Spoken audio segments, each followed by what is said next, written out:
Well, Josh, we're on the road again. Mm-hmm. You know what we're going to do today? Mm-hmm. But why don't you tell them? We're going to go get swamped. We're going to go find us some gators.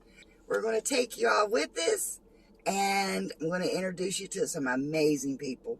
The more I hear that man talk, the more history I find out about him. He's amazing. So, you guys, stick around. I think you'll enjoy this one.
I found Josh.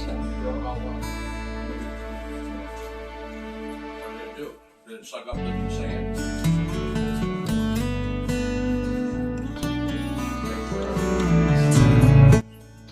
Started watching. Z was so quiet and backward. That was just a year ago. You know. I know. What happened? You were all quiet all the time and I still shy. am.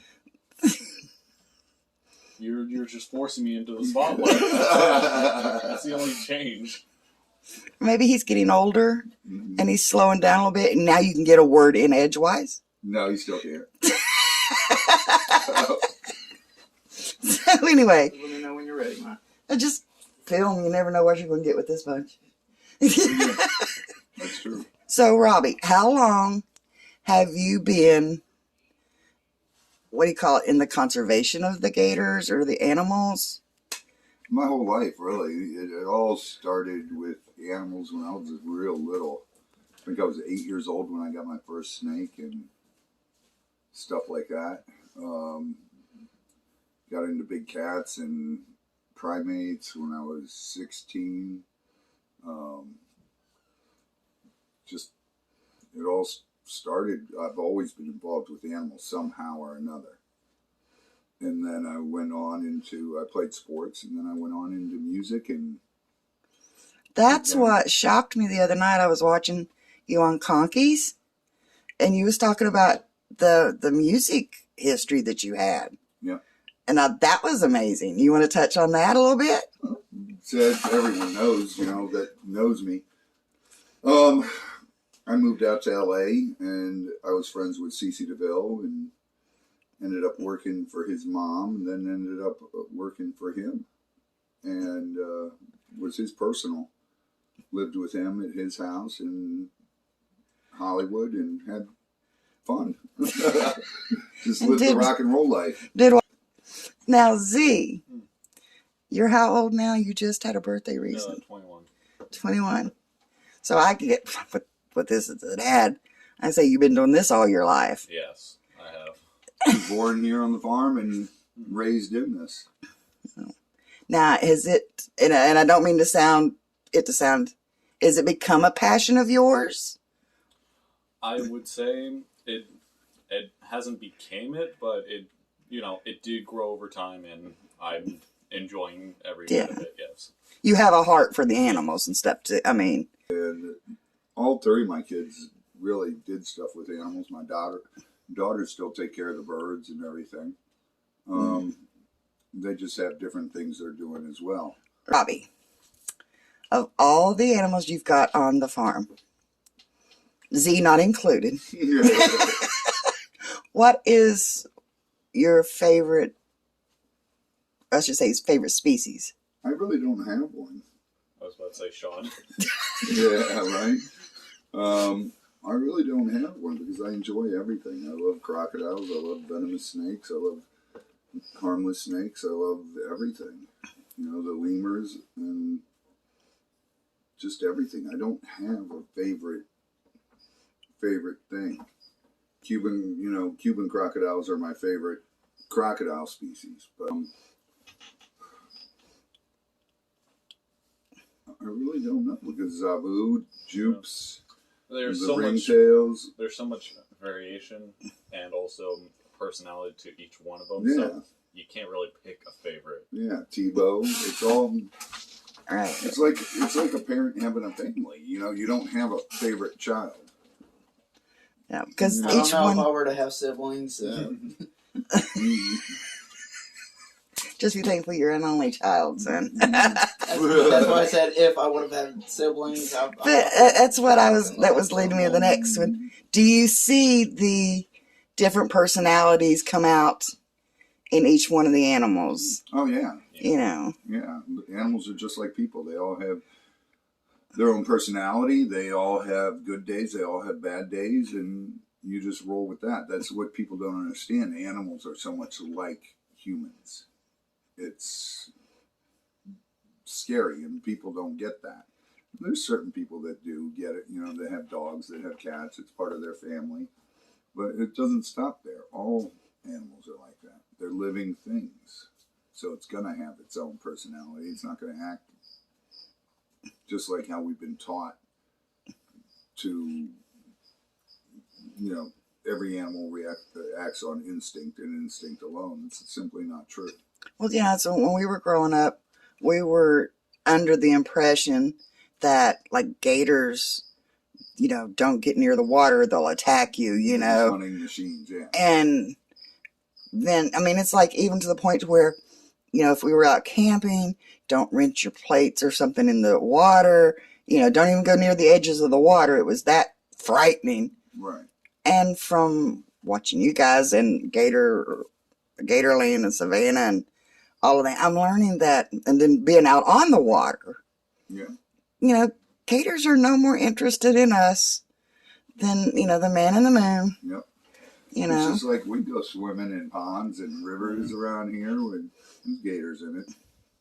You do have to be aware of your surroundings. There's also snakes. There's also all kinds of stuff. And you do have to be aware. During breeding season especially. Yeah. You know, because the gators are just defending their territory.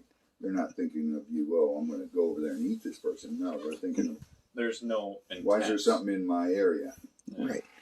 The mama comes out in them and, Big males defend yeah. the territory. And, There's no intent to harm you just right, because you're there. right. It's more of a hey, back off. This is my home. Yeah. Yeah. Yeah, but then again, you throw a small child in the mix, and But, then it's yeah. they look at them as food because Right. it's easy prey. You know, we're the slowest and probably the easiest to hunt species there is on the planet. And sometimes I think a lot of that comes from our own curiosities sometimes. So our own curiosity Yeah. and being too complacent with life and just I'm sorry, I'm fangirling, so these No. 101 questions that I had Yeah. are just like, you know, I think they disappeared somewhere at the gate. You know? So you are working on getting those licenses or whatever to open up the swamp, basically, Yep, for we tours. gotta get a USDA license, which allows us to do tours with the animals, and we got to rebuild everything because once COVID hit, he shut down. You know, we totally Destroyed all momentum and Yeah. all that. yeah, it just ruined everything, and you got to figure a way to rebuild and go on. I used to do a lot of education shows for schools and private events and everything, and it's just I love doing it for schools and for events, but I want to do it more focused here where we can bring schools out here. And you get to show and talk about more things that way. It's just, you're not limited to what animals you can take with you. And we're just going to grow. There's so many exotic animals out there that need homes. And that's our main purpose. We want to be able to give those animals forever homes and then teach people about those animals. Right. I said, I'm 55 years old, and this year is the first year I can remember seeing tigers and lions. And that's when we went out at Melrose. I think it was out in there. It was expensive, but it was a once-in-a-lifetime opportunity. Yeah, Carl's place. Yeah, Yeah. Vision. Yeah. Single Vision, yeah. That's my friend Carl. It's a great place. Carl's got it. He's incredible with animals. You can tell the love they got Yeah. for those animals and stuff. Carl and his fiance, and just Carl, though, is unbelievable. Yeah. But, and so I feel that would raise the passion and the desire in younger kids once they get to see this stuff. And you can't be hands-on with it, but they get to see a living, breathing animal, and hopefully that sparks that passion in them. Well, I've got such mixed feelings about that because there's lots of zoos around, and I'm not talking anything bad about zoos. Zoos do a wonderful job with the animals they have and everything. The only thing I don't like about them is the AZA has become hands-off. No interaction with the animals. You can't do that. You cannot do that. I realize there's a lot of animals you can't interact with, but the keepers for those animals should be able to interact with them in a safe way. Those animals, they crave attention. A lot of these animals that are born in the zoos, raised in the zoos, they are raised by humans, and they crave that attention still when they're adults and everything. And their keepers should be allowed to give them that attention. But it's a mixed feeling because there's risk on everything you do in life. Everything. You get in a car, you're taking a risk. And I'm not saying you're necessarily the bad driver. It could be another driver that plows into you and you get killed. But there's risk in everything in life. You wake up. Am I going to wake up? Pollution. You could die from breathing something. You could die from smoking. You could die from anything in the world. And yes, you could be killed by an exotic animal if you keep the exotic animals. But I've been doing this my whole life. I know what the risks are. I am well aware of big cats that can kill me, of crocodiles that can kill me. But this is my choice. This is my choice in life to go through doing this, caring and teaching people about these amazing, amazing animals out there. That's my thing. That's my niche in life. And to be told you can't do that it's absolutely ludicrous. Yeah. I know what I'm involved in. If you look at the statistics, they're trying to shut down keeping exotic animals in the private sector, which is completely insane because they're trying to take away your rights to keep a fish, keep a dog, keep a cat, any animal.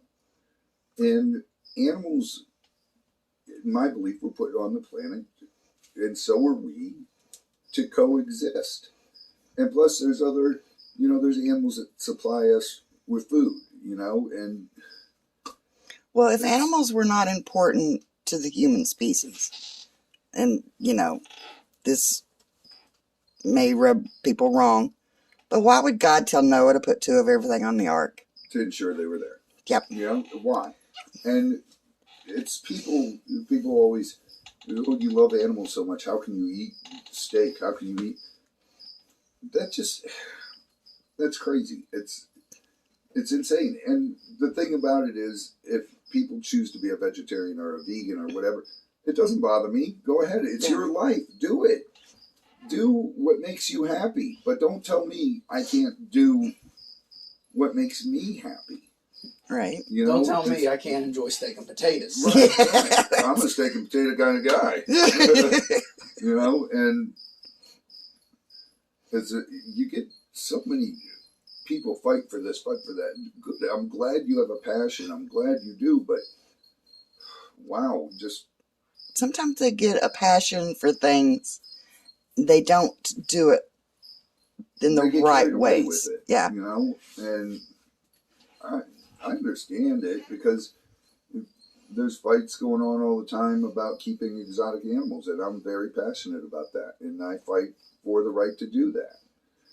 But, you know, statistically, you look at, in the world, how many exotic animals are kept in captivity, and then you look at, you got to break it down, because there's people that are killed by exotic animals, but is it the general public that's in danger, or is it the keepers that are in danger, who know what they signed up for and know, you know, that's the thing.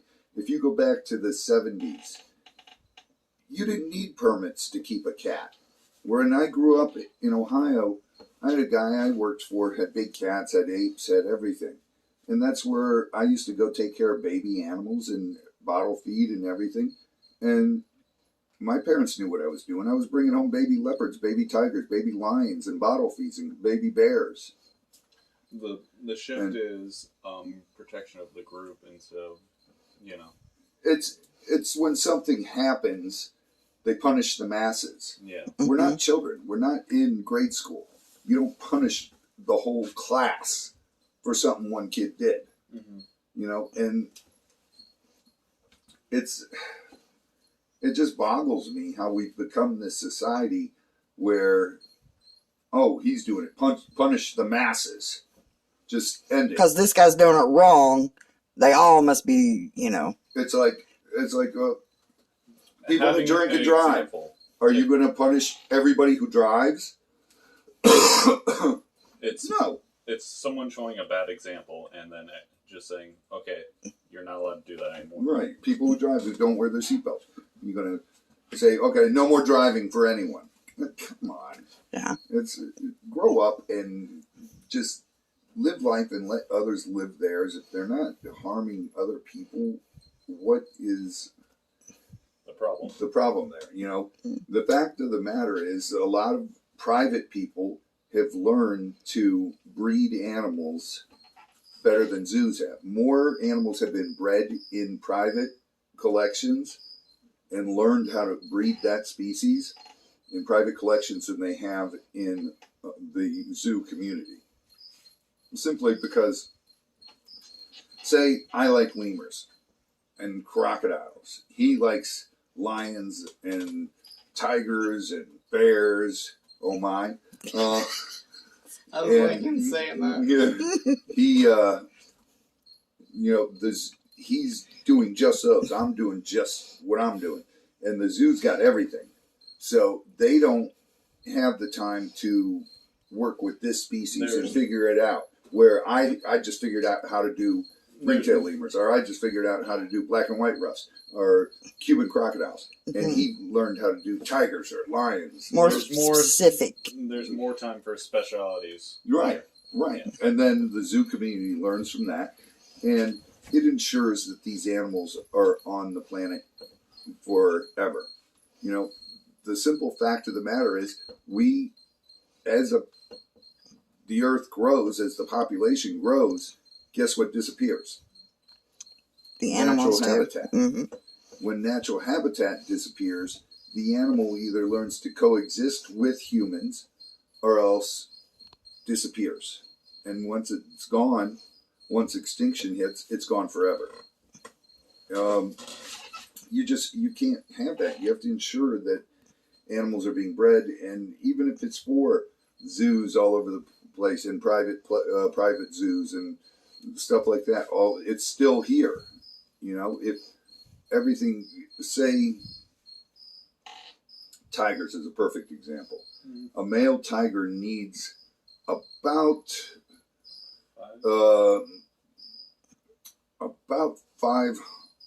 travels about 500 Miles. miles Yeah. in a territory. Now, he'll share that territory with several other males, but they're all traveling around breeding because they're solitary animals. They're breeding females around, making sure that their gene is carried on. Now, in that area, you're going to have villages. You're going to have everything pop up. Now, when those villages turn into small little cities and then eventually grow into big cities, where's the tiger going to be? He's not going to be anywhere because humans are going to kill them. And there's going to be no wildlife for that. Gorillas, same way. Chimps, same way. All animals. They're either going to learn to coexist, and a lot of animals can adapt to it, but a lot of snakes won't because people have a fear of snakes. Crocodilians won't because people fear crocodiles and stuff like that. So they kill them. You have to ensure those species survive. And the crocodile group is probably the best thing of conservation I've ever seen in my life. Alligators were on the brink of they were endangered, and they were so endangered that there was very few of them around, the American alligators. Now, what happened is they made a market for the American alligator, for hides, for meat, and everything. So farms opened up, started breeding American alligators, and using those. When back then they used to have to release half the babies back into the wild, and then the other half they would raise up and use them for hides and meat. Now, when you're farm raising an alligator, you can get it to 5 foot within a year, 14 months, and you can butcher that animal, and the hides are perfect because they float those animals, and the animals aren't fighting with each other. They're not dragging their bellies on the ground and scarring them up. So what you did there is you made the wild alligator hides basically worth a lot less. So nobody's going to go out there and do that. You do still have people that do hunt wild alligators for meat and everything, hides, but there has to be a number. It has to have a tag. So it's just not, let's go kill 500 alligators here. No, you don't get to. You get 30 tags. So, and then another guy gets 30, and another guy gets 30. So it's controlled. And that way you control the wild population. Nowadays, alligator farms do not have to release babies into the wild. They're actually allowed to take babies out of the wild. So many babies per farm. They get a number, a quota, and they can fill that because the state regulates that. And that way they've got a control on the wild population. There's so many alligators in the wild now that they're making it the hunting of wild alligators. It's going to be a longer season and more people can do it. That saved the American alligator, the way they set that up. And you know, the hides are worth so much money, the meat is worth so much money, so you're going to have farms that breed it. It's lucrative. And that's the best. You know, I'm not saying you can do that with every animal, but you got all these people that are against everything, you know. And you got to look at it with an open mind from different angles. Do you want to ensure the animal's going to be here for thousands of years, or is it okay if it just goes away? You know, and that's, I get mixed feelings on stuff. Yeah. Because yes, I love the animals. I do. I think that shows. But I also look at the broader picture. I want to make sure these are around. Right. And now, when you're called out on a call, I've noticed there's certain sizes you release, and then there's certain sizes you bring back.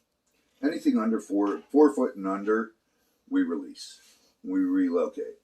And that's because that animal's not programmed in there to, this is my home territory, let me go back there. And we take them far enough away, they really can't get back there. There's been several crocodiles where they've been released to the other side of the state and they've made their way back, adults. It's just, you want to give the chance to that animal. For me, last resort is putting out a hook and catching the animal on the hook. But once again, there, I understand. I've tried and tried and tried to get the animal alive. If I can't, I can't. It has to be removed. That animal could kill a person. Right, or, yeah. And they do it because a lot of these people think it's incredible to see an alligator in their pond. But then they go down there and they start feeding the alligator, and that alligator loses the fear, just associates the human with food. Right. It's the same.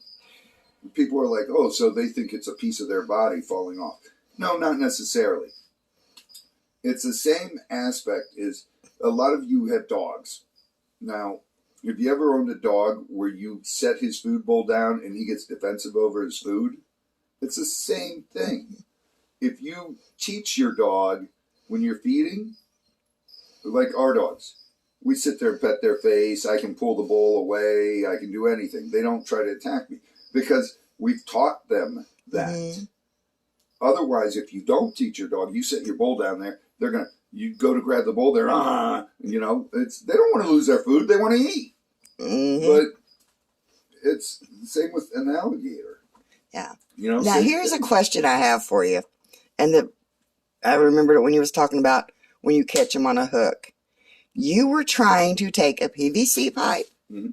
to where you could put your arm down there and retrieve that. Right. So, I mean, it's like, it's not like, possible to you know. I've done it before. I've retrieved pennies and pesos out of a crocodile's belly. I've retrieved a fence hook out of a big alligator's belly. It just... I mean, you do try to save the alligators. But my question is, they have such a bite force. Mm-hmm. I mean, they can crush bone. Yeah. What keeps them from crushing that?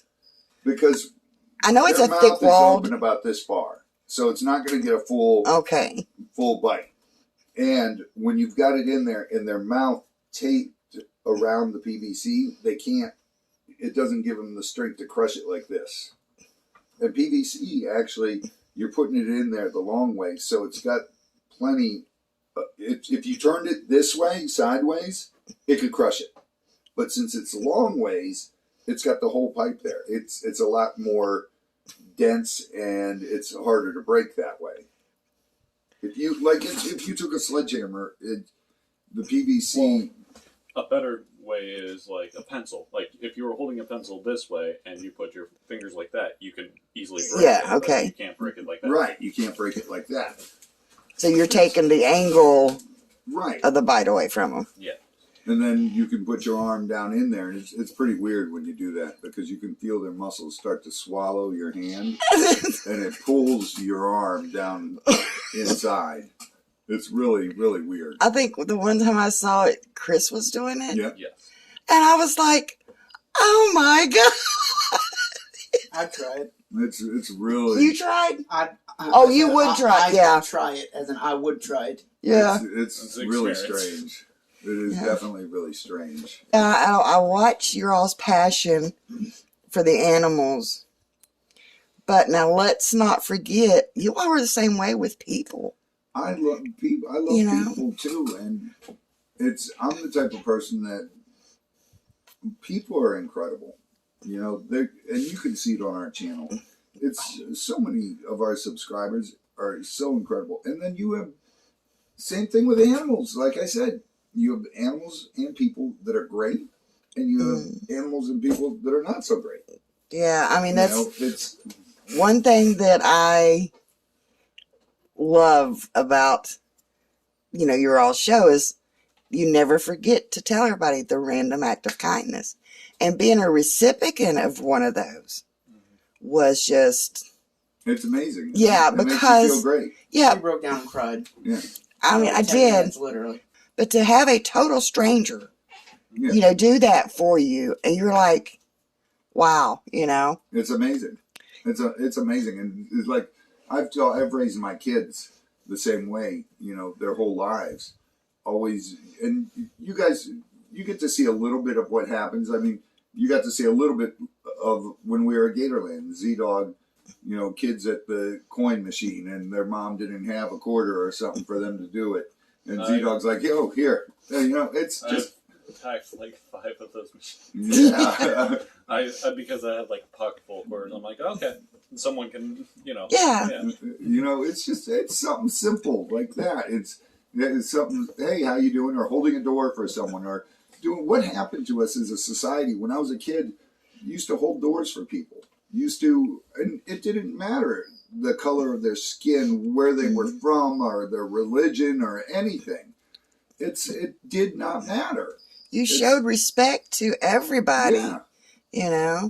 Exactly. And that's what I miss as a kid, and I've raised my kids that way. It doesn't matter. I don't care what your beliefs are. It's A person is a person. yeah. Mm-hmm. Yeah. There's one species of human beings, and it's the human race. Yeah. And that's what I know. I sound like a broken record all the time with it, but it's my beliefs. Everybody's like, "Oh, we have such race wars, race wars." What are you talking about? Oh, he's racist. How can you be racist? I don't care what color you are, what your religion is. You're human. You're a human being. Exactly. It's the only species of human there are. One species. We're all human. And it's usually somebody wanting attention that hollers, You say, I'm not racist. You're racist. Yeah. It's like... Can't even defend yourself. No, with that. You can't anymore because then you're racist. And it's a bunch of BS. But You're either racist or whatever phobic. Yeah. But I mean, it's like people like Jared does not know, or Gerald does not know what life-changing things that does. That's why he does it. Yeah. That's why he does it. Gerald believes in doing nice things for people, and Sean believes in doing. That's why I surround myself with people like Chris, like Sean, like Z, and my kids and my wife. They all do nice things, and Jeremy Hales. That's what the world needs more of. Yeah. Look, kindness can be contagious. Yeah, it really, really can. And you can catch someone who's having a terrible day, and they're a good person, but they're having the worst day ever. And you do something kind for them, and you can see it just change their attitude. And they stop and take a breath and go, you know what? This is stupid. Why am I so worked up over this? And I do it all the time. I'm guilty of that. I'll get so upset and just not want to do anything. And then someone does something kind, and you're like, God, I'm being an idiot. It's... Well, one of the things I like to do in the summertime is my husband works for the state road, so they're always out, and so in the summertime I try to keep a cooler of cold water, and I go to a construction zone or whatever, and the flagman stops you. Here, would you like a cold drink? And how many people have gone through there and cussed that person out that day because he's doing his job. He stops the car. Exactly. And we're all guilty of it. Being in a hurry, doing something stupid, but you got to stop and just remember you're not the only person on the planet, and the world does not revolve around you. It takes all of us for it to revolve. And that's the big thing. I always try to push random act of kindness. And I've always loved people, but I've learned just from Jeremy how each one of us can make a difference. Jeremy and George are infamous for that. And they coined the term fun employed by doing YouTube. And the thing is, YouTube, you can make it work for you. You just have to work because it's a job. It's, do you get up and go to work? A lot of you, yes, you do. And YouTube's the same way. If you look at it in that aspect, you'll succeed because you're constantly putting out videos and doing stuff for that. Now, we just incorporated YouTube into our animals, and then during the winter, there's not much we could do with animals, so we were like, let's do auctions. Let's go rock hunting. Let's go do this. And John has come on with us, and he finds things for us to do. Yeah. He's and amazing. It's scary because you're like, oh God, what's he going to come up with next? But John knows what I like, what Z likes, what Sean likes, and what Chris likes, and tries to keep it in there. Yeah. And then I've got friends like Omar Gosh, big, huge ghost hunting. I just started watching his channels. He is so fun to watch. Omar's great. Great guy. And then my friends, Savannah, Gatorland. Sean? Yeah. Do I have something to drink out there? Is there something in the fridge? Look. I don't think so. I got pieces of that nuts in my throat. Almost at 40 minutes, by the way. Okay. There's just so much to do. Like There's so Omar much keeps telling us we got to go with him on one of these haunted things. I'm like, are you kidding me? No. No. Water out my cooler. That is my Thank you. dream. No way. I'm not doing it. You I'm know. not doing it. I'd be forget it. We'd be in a prison or a psych ward that's haunted. I would literally be in the fetal position in a corner crying. Especially if you just heard. No, not if I heard that. That wouldn't bother me. If something touched me, oh my goodness. I would be in the fetal position crying. We've been there. As We soon have as done like when the machines start beeping, just like, okay, time to go. No, that wouldn't It's bother okay. me. I got what I do wanted, that. so we're out. I can do that. It's like beeping noise lights. I see that. That's fine. Yeah. This I don't see. Yeah. When you When know something you're the only touches person me, there I'm and you like, just feel. Omar's had scratches, and James has had smack marks. I've had the hair tugs. Yeah, know. No, not doing it. Nope. See, We were filming Swamp Brothers, and we were in St. Augustine, and we got done filming for the day at the St. Augustine Alligator Farm. So we went back to the hotel, took a shower, and we went out to dinner. And we got done eating dinner about 8 o'clock. And everybody was going, all right, we got an early morning tomorrow. Well, not that early. We start about 11. I'm like, oh, cool. This is a late morning. Awesome. I'm going to go out and walk around. Everybody wanted to go back to their room. Mm-hmm. So they were like, Robbie, no, go back to your room. I said, excuse me? I'm a grown man. You ain't going to tell me I have to go to my room. I'm in St. Augustine. We're in town. This is a cool place. It's got a lot of history. I'm going walking around. So they told the one guy, Ocho, the director and everybody told him, you got to go with him. And he's like, Robbie, how long do you want to go out? I go, I don't know. However long, whatever happens, happens. I want to go look for ghosts. I want to go do this. I want to go do that. And he's like, all right, let's go. So we went up to the jail where you can do the tour in there, and the guy was getting ready to close it. And he said, I'll tell you what, we're closing this in another hour and a half. If you guys want to go through now and just get it over with, or you want to go through and come back at my closing. And he recognized me, and he said, I'll lock you guys in if you want. And I was like, seriously? And he goes, yeah. I go, come on, Ocho, let's go check out the fort, then we'll come back here, get locked in. He's like, no, we're not doing that. I go, you don't have to do it, I'm doing it. He's like, dang it, Robbie. So we went, and did it, and it was cool. You heard stuff, but I didn't get touched by anything. Because then I become the biggest baby you've ever met in your life. I'll deal with everything that can kill you, everything. There'll be a broken lock. Yeah, I'll get out, trust me. If I have to Kick the claw door my way through a wall. The old Jerry Clowers, where's the back door? Don't think they got one. Wonder where they I'll went. make one. Oh, I just aged myself big time, didn't I? It's there's, and I won't jump out of an airplane.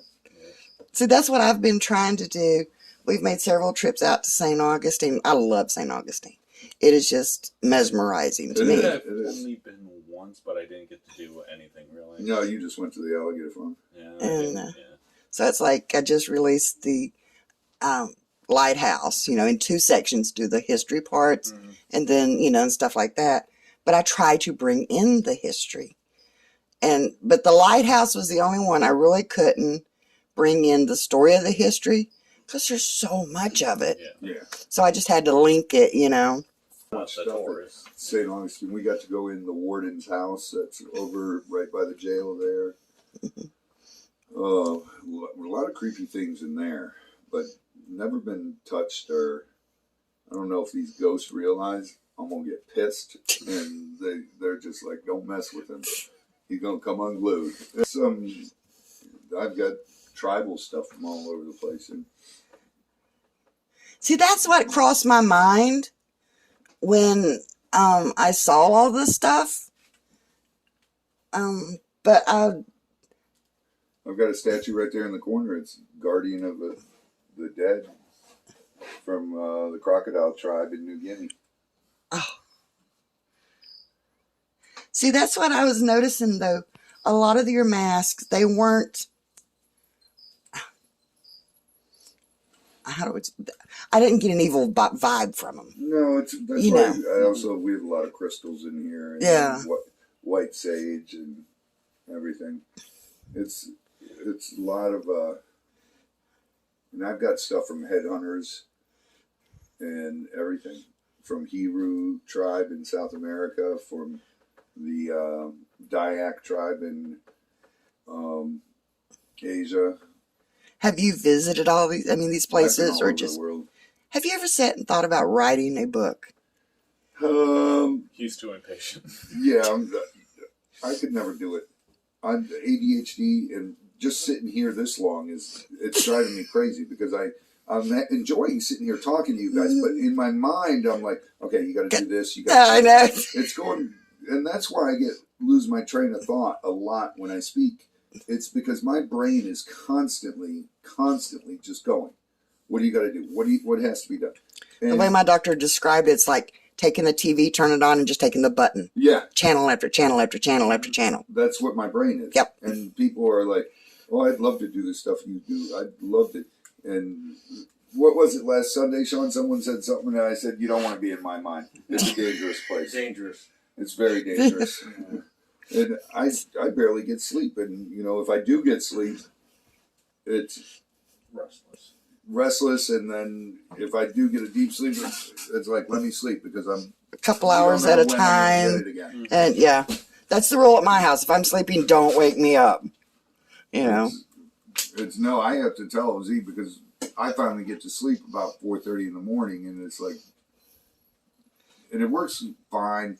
I'll get to sleep 4:30, finally give up and go to sleep, and then, usually Cass has to go to work, so I have to get up by 9 and take her, so it works perfect because then I'm up. Yeah. But if no one has to go to work, I'll sleep till 11 o'clock, and then it's like, dang it. And that means it repeats itself.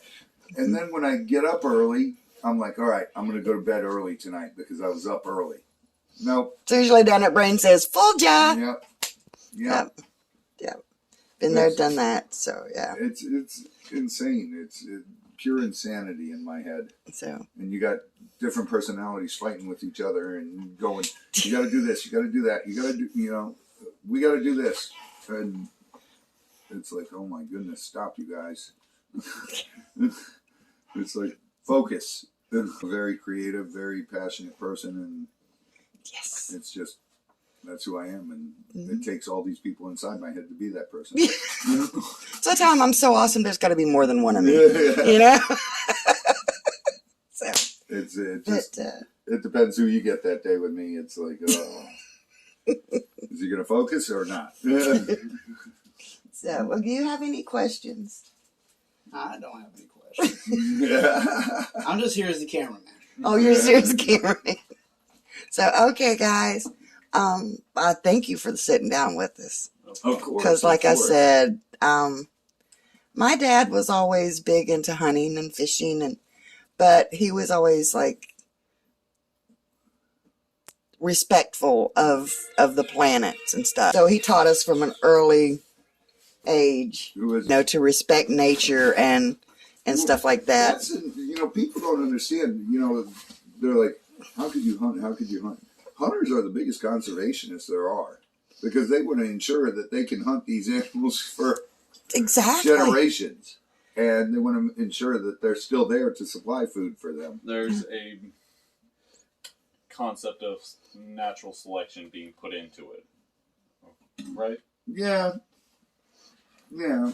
But you want to ensure that you're always going to have that sustainability. Like, okay, what I mean by that is, if they see, let's go by the basics of it. Most of the time, if they see a doe with a fawn, they're not going to kill it. Right. Mm-hmm. Yeah. Most of the thing, you want to keep the population under control too because you don't want disease and everything Right. coming through. That's what happens a lot of times with when you get too much population on something. You'll get disease that wipes out way too much of it. Oh, we have the deer feeders that are for the peacocks and the chickens and the ducks and the guinea hens, and the deer come up there and eat them too. Yeah, every once in a while, I'll see one. Yeah, they come around and Yeah. we see. But now, don't get me wrong. I'm the first girl that would love some deer steak on the plate too. But Sean, do we eat venison? Oh, yeah. it's like every chance you get, I right? just asked you yesterday if it would be good Good to in make it a manwich. certain way. Yeah. Oh God, it's great in manwich, Yeah. chili, anything like that. Yeah, I Yeah. use the sausage for my spaghetti, and I use the hamburger for the Oh. different stuff. Just take a little bit of 80-20, mix with it if you're going to do a patty, Yeah. because it doesn't have the fat in it to. Well, that's what ours is all pre-mixed. Yeah. We Please mix stop, it I'm with. hungry. I know, now I'm hungry. Well, see, when we do, I'll skin and butcher our own. Yeah. And so when it goes in the freezer, it's 100% lean venison. Right. See, it's not with us unless it's backstrap or it's sausage. It's mixed with pork, And so then when I take it out, hamburger, it's mixed. then with I'll mix like that and stuff, But I can't get up them back straps. Butterfly them big old steaks out of that bad boy. Oh, I'll take the hams and make steaks out of them. A lot of people will hamburger that. Mm-mm. I'll just cut steaks out of it. If I can get a steak size of a hamburger patty, that's what it is, Yeah. Well, that's just called a slider. Yeah, he's like size of a hamburger. That's backstrap. It's my dad and everything. We'd always shoot 2 deer. My dad would get us 2 deer. One would be hamburger and sausage and the backstrap, and the next one would be all cut into steaks, and then a little bit of hamburger and sausage. Whatever. But Left over, yeah. Yeah, and then cubed and stew meat. Oh my God. stew meat, everything, and that's how we do it too. Yeah. The same way my friend who's a butcher, he's always asking me, "How do you want it, Robbie?" And I'm like, "Dude, just steak one out for me."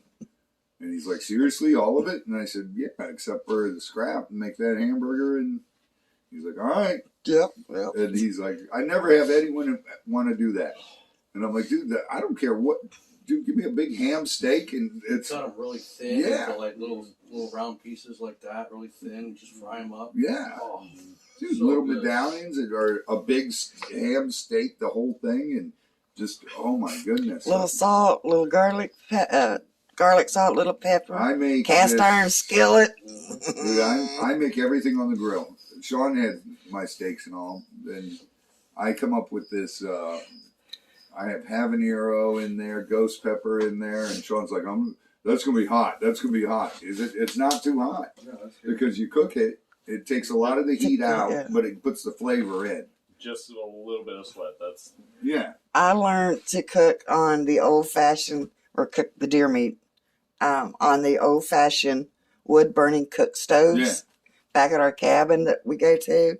So, you have to have the fire just right and all that stuff. But throw that bad boy, you get that sizzling in that pan. See, I don't even pan fry them. I grill them. Fondue style. Oh, yeah. Yeah. Okay, we need to wrap this up. But yeah, we have sat here for a while. Man. So, but I thank you guys so very much. And Z, the girls told me to tell you to smile. Yeah. So,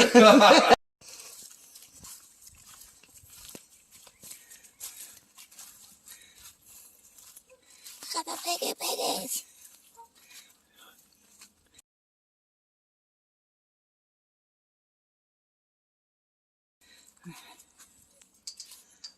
You, sir, got a cuddly face.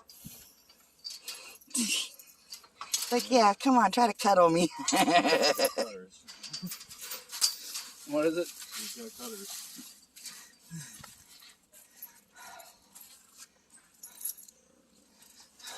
I'm the crazy kind of person that I would try. Okay. Here they all come. Oh, we got a chicken over here. Look at baby piggy. Look at that one. That one's just trotting away. Yeah. I heard that one. Oh, sorry, Mom. Sorry. Are y'all going to be good? Right there. That one walked right up to you, Mama. Baby piggies. Oh, look at that. Oh, there's one that got white feet.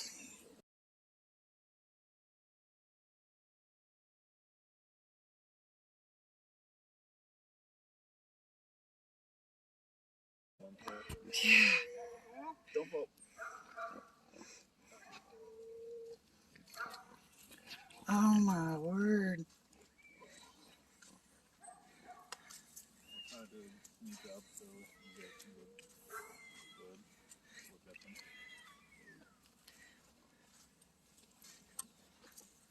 You were little and chunky, aren't you?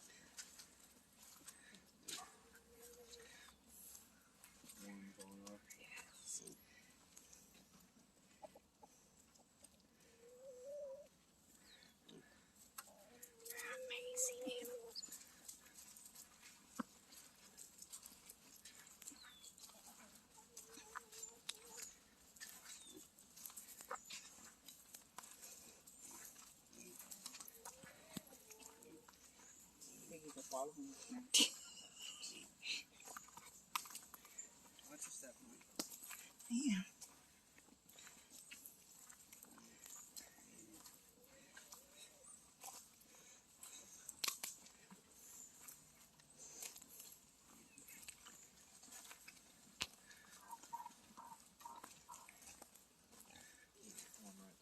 Oh, wow.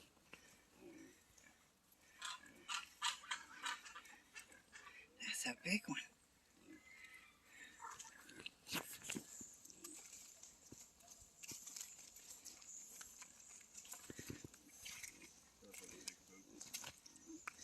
I'm just thinking of everything and Steve Irwin's voice right now.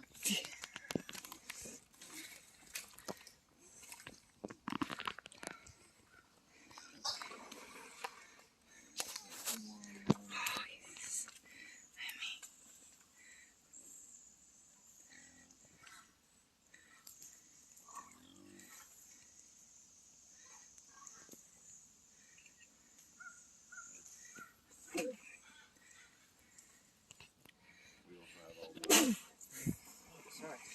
You're good. All the egrets here. Yeah. The great one.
go splash around, okay, directly. You can just slide in like this.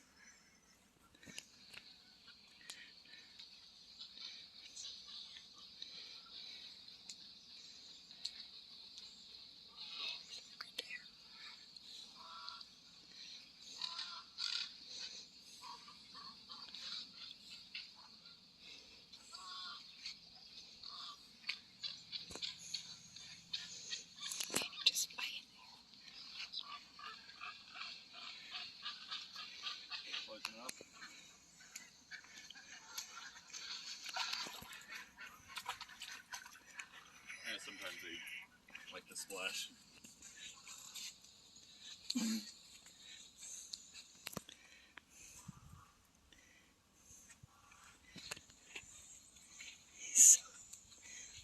It's amazing. What they just simply gorgeous. I mean, look at him.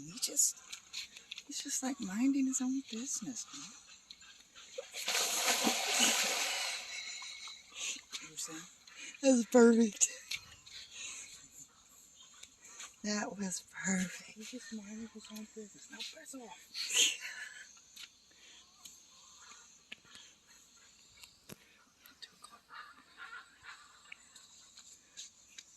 I'm chasing him off.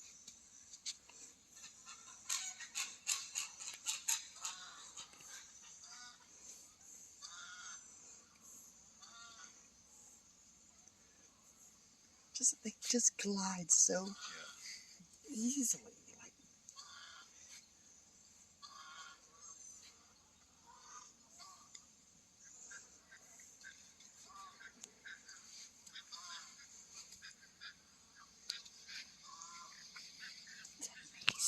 They're evil.